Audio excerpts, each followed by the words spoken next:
Bonjour à tous, c'est Google et Chris. Nous sommes en mars 2021 et j'ai décidé de vous faire une quick review de la PlayStation 5.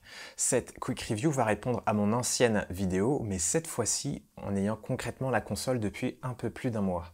En vaut-elle vraiment le coup? C'est ce que nous allons voir tout de suite. Je ne reviendrai pas sur les faits divers autour de la PlayStation 5 car à ce jour, elle subit toujours la même convoitise auprès de son public et toujours la même pénurie de stock, même si on peut avouer que des mini-drops ont lieu un peu plus fréquemment. Actuellement, pour réussir à mettre la main sur cette console, il faut suivre de manière assidue différentes communautés, que ce soit sur Discord ou Twitter, et être prêt à appuyer sur F5 matin, midi et soir, le tout avec un peu de chance. Alors, revenons sur les points de la première vidéo à ce sujet.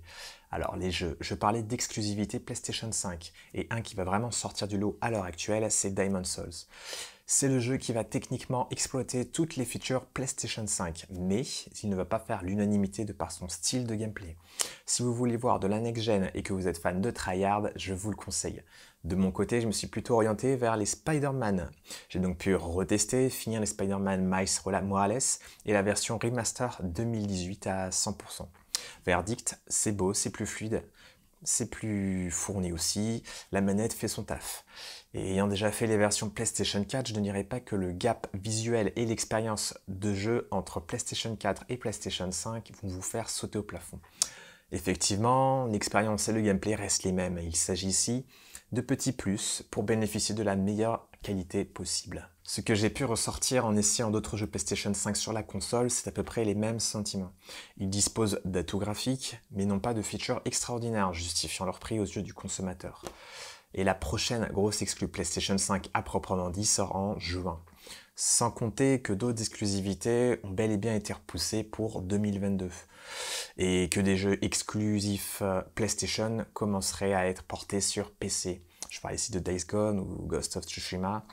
Donc même là, se repose la question de l'intérêt d'une console next-gen vis-à-vis de ceux qui possèdent déjà un PC gaming. Vous allez me dire, il y a quand même possibilité de rejouer à la librairie PlayStation 4 avec une meilleure qualité graphique, des performances améliorées.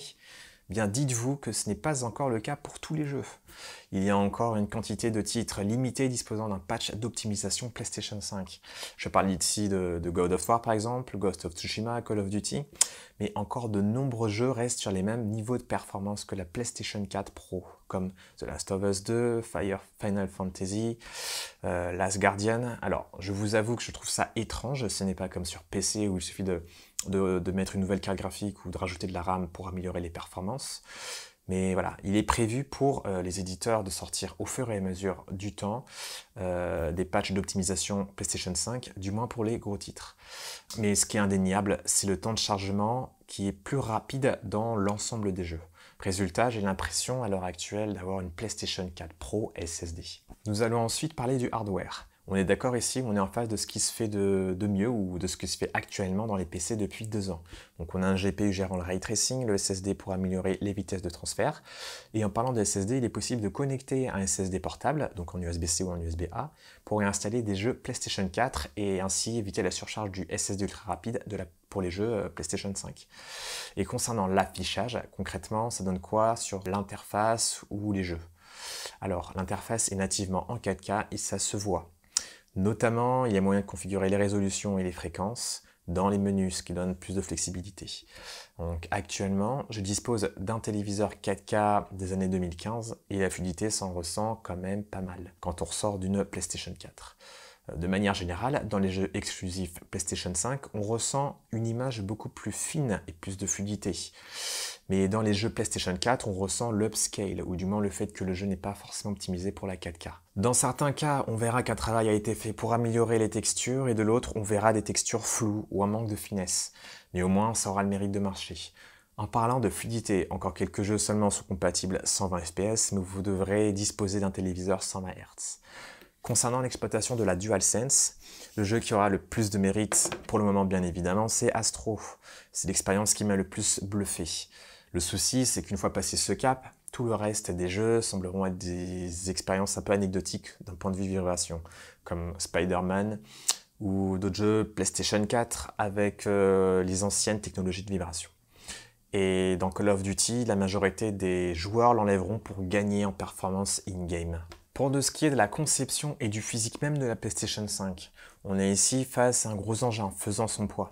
La console pourra surchauffer si vous la confinez trop dans un meuble et faire du bruit lors des phases de jeu assez intenses ou de sessions multitâches avec le lecteur Blu-ray, comme des installations de jeu et en même temps on joue.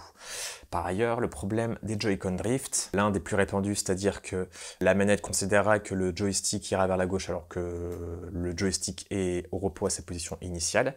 Donc ça a été reconnu par les experts et pas de solution n'a encore été trouvée pour le commun des mortels, si ce n'est le démontage et le nettoyage de la manette, où là il faut des outils assez spécifiques et bien sûr l'âme d'un bricoleur. Concernant l'écosystème TV, autour de la PlayStation 5, je dirais qu'il n'est pas forcément nécessaire de disposer des dernières technologies d'image pour profiter de la console.